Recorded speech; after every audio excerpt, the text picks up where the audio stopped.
তো সরাসরি প্রকাশ্যে নামক, বাহির থেকে হায়ার করে কংগ্রেস সিপিএম কে নিয়ে আসছে, বড় বড় বক্তব্য দেওয়াচ্ছে।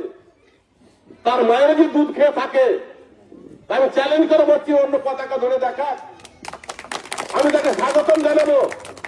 এবং যে পদগুলো হোল্ড করছে সে পদগুলো থেকে পদত্যাগ করতে বলো।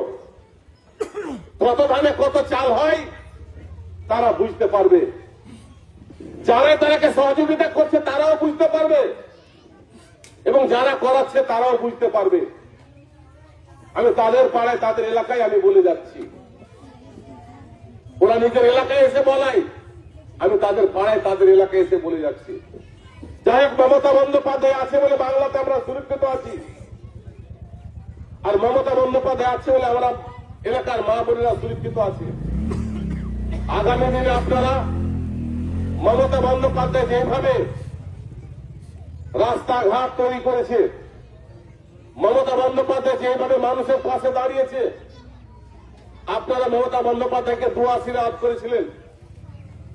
আগামী 26শে বিধানসভা নির্বাচনে আপনারা আপনাদের এলাকার ছেলে মেয়ে ভবিষ্যতের স্বার্থে, আমাদের সকলের পরিবারের স্বার্থে এই মমতা বন্দ্যোপাধ্যায় এসআইআরকে যেমন পাখির চোখের মতন করে দেখছেন, বাংলা থেকে কোনো একটা ছেলে মেয়ে এসআইআর নাম থেকে বাদ যাবে না।